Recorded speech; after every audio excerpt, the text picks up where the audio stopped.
नमस्कार, नादी टीवी देख रहे हैं आप और मैं हूं आपके साथ अनुपमा खोपरी। उत्तराखंड के इस खास बुलेटिन में आपका बहुत स्वागत है, जिसकी शुरुआत करेंगे देहरादून की बड़ी खबर के साथ, जहां सीएम पुष्कर सिंह धामी के आज कई सारे कार्यक्रम हैं। स्टेशनों के पुनर्विकास कार्यक्रम में शामिल होंगे। साथ ही आज 508 रेलवे स्टेशनों का पुनर्विकास शुभारंभ होगा, जिसमें सीएम धामी मौजूद रहेंगे। इस दौरान प्रधानमंत्री नरेंद्र मोदी वर्चुअल पुनर्विकास का शुभारंभ करने वाले हैं। हर्रावाला स्टेशन पर कार्यक्रम भी होगा, जहां कार्यक्रम में मुख्यमंत्री पुष्कर सिंह धामी शामिल होंगे। तो ये तमाम कार्यक्रम जिसमें आज सीएम पुष्कर सिंह धामी शामिल होने वाले हैं और जिनमें सबसे खास है कि जहां प्रधानमंत्री नरेंद्र मोदी वर्चुअली पुनर्विकास का शुभारंभ करने वाले हैं और ऐसे में कार्यक्रम को लेकर पूरी तैयारियां कर ली गई है। तो आज 508 रेलवे स्टेशनों का पुनर्विकास का शुभारंभ प्रधानमंत्री नरेंद्र मोदी के द्वारा वर्चुअल होने वाला है। तो देखिए, स्टेशनों के पुनर्विकास कार्यक्रम में भी सीएम पुष्कर सिंह धामी शामिल होंगे और इसके अलावा भी कई सारे कार्यक्रम हैं जिसमें सीएम पुष्कर सिंह धामी मौजूद रहने वाले हैं। देखिए, हर्रावाला स्टेशन पर भी कार्यक्रम होगा और ऐसे में कार्यक्रम को लेकर तैयारियां पूरी कर ली गई है और सुरक्षा के लिहाज से भी पुख्ता इंतजाम किए गए हैं। ज्यादा जानकारी लेंगे, हमारे साथ में संवाददाता सोनू सिंह जुड़ गए। सोनू, सीएम पुष्कर सिंह धामी के आज कई सारे कार्यक्रम हैं, जिसमें स्टेशनों के पुनर्विकास कार्यक्रम में भी शामिल होने वाले हैं। एक तरीके से कहा जा सकता है कि एक सौगात प्रधानमंत्री नरेंद्र मोदी के द्वारा और सीएम पुष्कर सिंह धामी के द्वारा मिलने वाली है।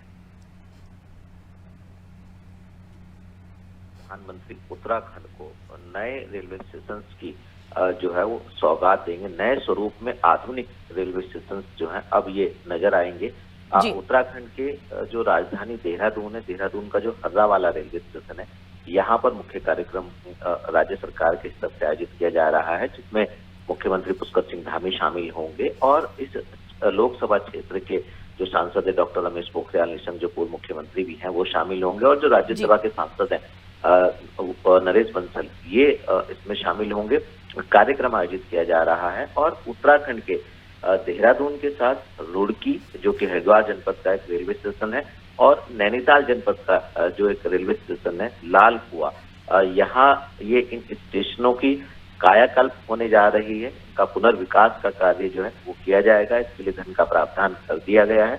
पहले से ही तैयारियों को मुकम्मल किया जा रहा है। सभी रेलवे विभाग के जो अधिकारी हैं, कर्मचारी हैं, राज्य सरकार के संबंधित विभागीय अधिकारी और कर्मचारी हैं, ये सभी के सभी तैयारियों में जुटे हुए हैं। जी, तो सोनू, आप हमारे साथ में बने रहिए, मैं लौटूंगी आपके पास। देखिए, आज 508 स्टेशन का पुनर्विकास का शुभारंभ प्रधानमंत्री नरेंद्र मोदी के द्वारा वर्चुअली किया जाएगा, लेकिन इस दौरान सीएम पुष्कर सिंह धामी कार्यक्रम में मौजूद रहेंगे और साथ ही जो तमाम दिग्गज नेता है वो भी इस दौरान कार्यक्रम में शामिल होने वाले हैं।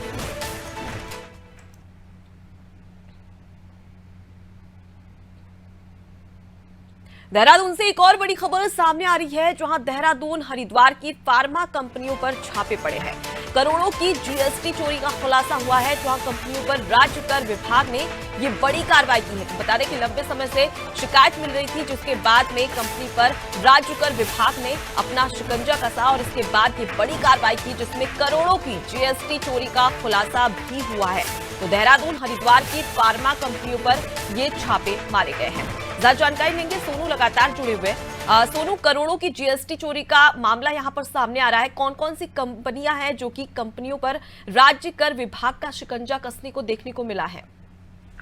देखिए, उत्तराखंड की जो राजधानी है देहरादून, देहरादून का जो सेलाकुई क्षेत्र है, जो कि इंडस्ट्रियल एरिया है, यहाँ पर जो फार्मा कंपनी है, इनका हम कह सकते हैं कि हब है। और जो हरिद्वार जनपद है, हरिद्वार का चिटकुल या रुड़की का कुछ क्षेत्र है, जहाँ पर तमाम औद्योगिक इकाई हैं। और चूंकि फार्मा कंपनियों की लगातार विभाग को हाल ही में शिकायत मिली थी और शिकायतें मिलने के साथ साथ गोपनीय रूप से भी जांच कराई गई और अब जो विभाग की सेंट्रल इंटेलिजेंस यूनिट है, उसके जो कर्मचारी हैं, उन्होंने छापेमारी की और छापेमारी के दौरान जो है कई कंपनियों की जीएसटी चोरी का मामला सामने आया है और ये करोड़ों का मामला है। और ऐसे में 4 कंपनियां फर्जी भी पाई गई, जो हमें विभागीय अधिकारियों से जानकारी मिली है। उनका जो दस्तावेज थे, उनका कहीं कोई आधार नहीं था। तो ऐसे में ये जो कार्रवाई है, ये बहुत बड़ी कार्रवाई हम कह सकते हैं आयकर विभाग की। और अब फार्मा कंपनियों पर जो छापेमारी की गई है 2 जनपदों की अलग अलग स्थानों की, इसके बाद ये माना जा रहा है कि आयकर विभाग की जो सेंट्रल इंटेलिजेंस यूनिट है ये जी। अन्य इंडस्ट्रियल एरिया में स्थित जो कंपनियां हैं अब उन पर भी अचानक से छापेमारी कर सकती है, क्योंकि कई बार इस तरह की शिकायत जो है वो विभागीय अधिकारियों को मिली और शिकायतों के बाद ये एक्शन लिया गया। माना ये जा रहा है कि आने वाले समय में जो कर चोरी का ये खेल खेला जा रहा है इस पर विराम लगाने की पूरी कोशिश विभागीय अधिकारियों के स्तर से की जाएगी। जी, तो कुल मिलाकर एक बड़ी कार्रवाई यहाँ पर सामने आई है और ऐसे में कई सारी कंपनियां हैं जो कि इसकी जद में हो और आगे भी कार्रवाई लगातार जारी रहेगी। ऐसे में देखने वाली बात होगी कि और कौन कौन सी बड़ी बातें निकलकर सामने आती है। फिलहाल के लिए आप हमारे साथ में बने रहिए। सोनू, मैं आपके पास लौटूंगी। तो देहरादून, हरिद्वार की ऐसी कई सारी फार्मा कंपनियां हैं जहां पर कर विभाग ने छापामार कार्रवाई की और इस दौरान करोड़ों की जीएसटी चोरी का खुलासा भी हुआ है और आगे भी लगातार कर विभाग की ये कार्रवाई जारी है।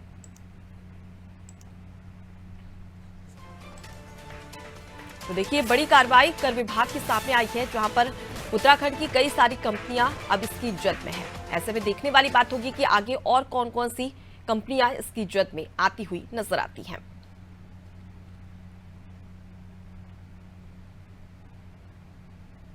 देहरादून से एक और बड़ी खबर सामने आ रही है जहां पर विजिलेंस के निशाने पर कई विभाग हैं।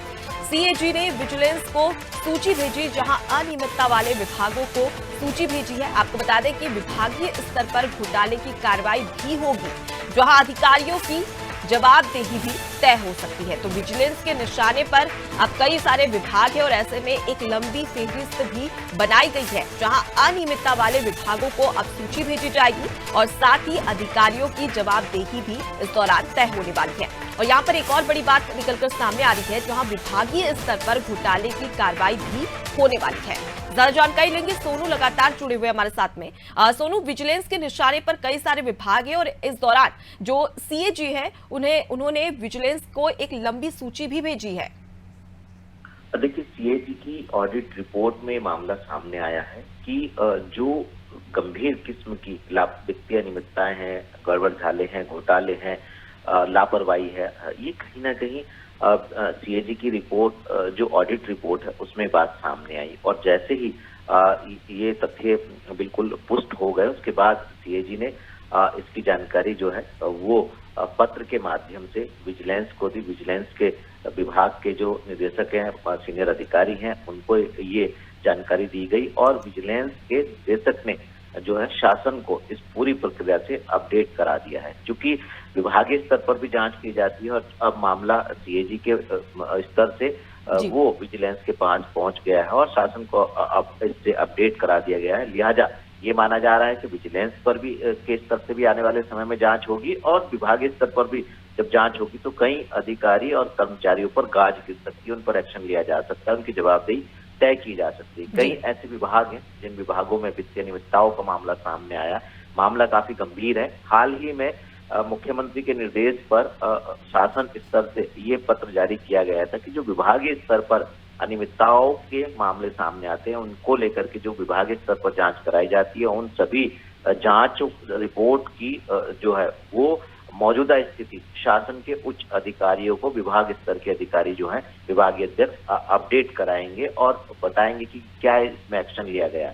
क्योंकि सरकार गंभीर है इसको लेकर के और इस तरीके की जब वित्तीय अनियमितता या गड़बड़ या घोटाले के मामले सामने आएंगे तो निश्चित तौर पर एक नहीं बल्कि दो जांच होंगी और ऐसे में ये माना जा रहा है कि कुछ विभागीय अधिकारी और कर्मचारियों पर गाज गिर सकती है। जी, तो घोटाले और अनियमितता को लेकर ये बड़ी कार्रवाई अब होने वाली है और इसमें ये भी जानकारी में सामने आ रहा है कि कई सारी बड़ी बातें और कई सारे खुलासे भी इस दौरान जांच के बाद हो सकते हैं। फिलहाल के लिए आप हमारे साथ में बने रहिए। सोनू, मैं आपके पास लौटूंगी। तो देखिए, विजिलेंस के निशाने पर कई सारे विभाग है और इसी के चलते सीएजी ने विजिलेंस को सूची भेजी है जिसमें घोटाले की बात भी कही गई है, अनियमितता की बात कही गई है। अब ऐसे में विभागीय स्तर पर जांच होगी और जांच के दौरान ये कहा जा रहा है कि कई सारे अधिकारी जिनकी लापरवाही इसमें सामने आ रही है उन पर भी सख्त कार्रवाई की जा सकती है।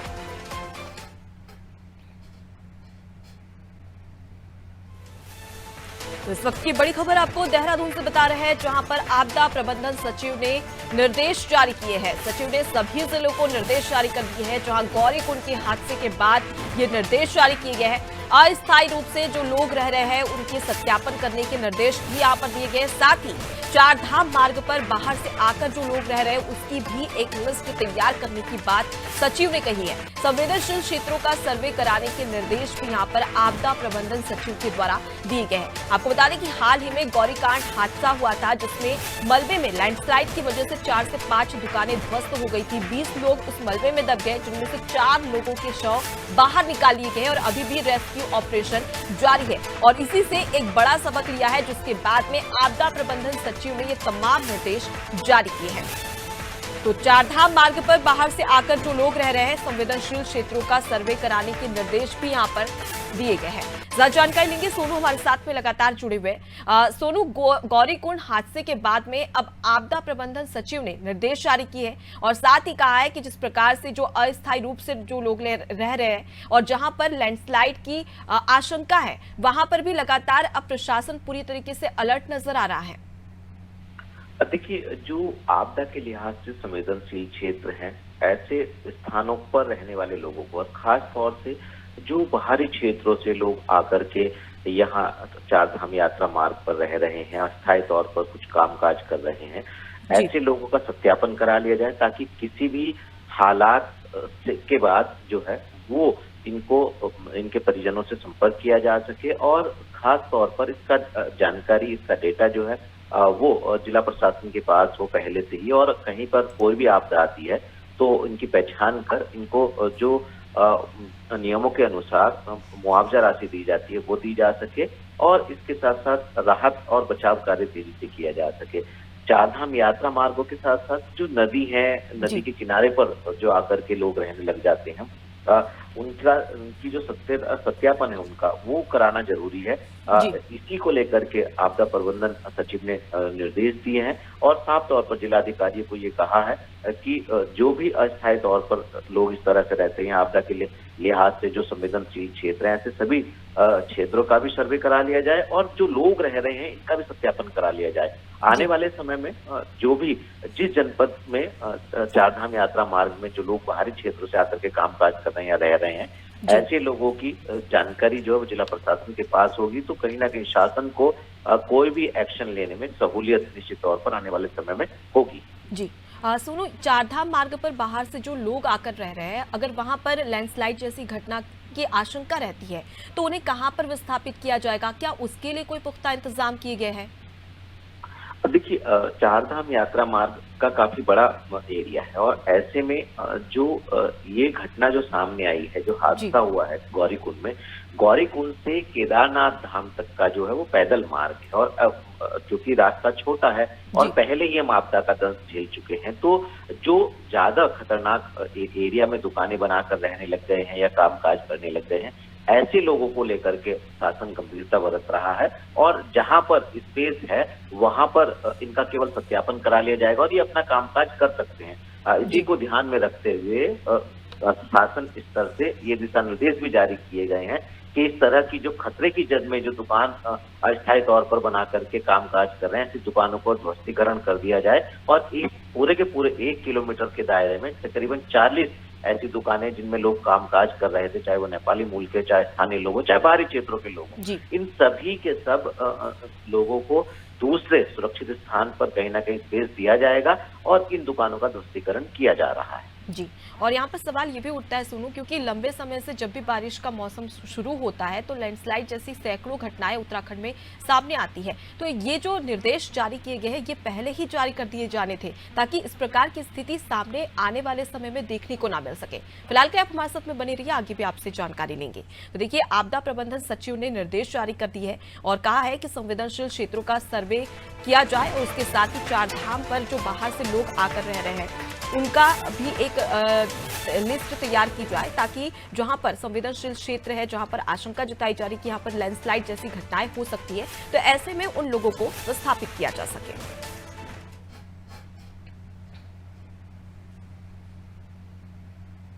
देहरादून से एक और बड़ी खबर सामने आ रही है, जहां पहली सेब नीति का प्रस्ताव तैयार हो गया है। आपको बता दें कि सेब उत्पादन को बढ़ावा देने ये प्रस्ताव तैयार किया गया, जहां 5 हेक्टेयर क्षेत्र में अब सेब के बगीचे लगेंगे।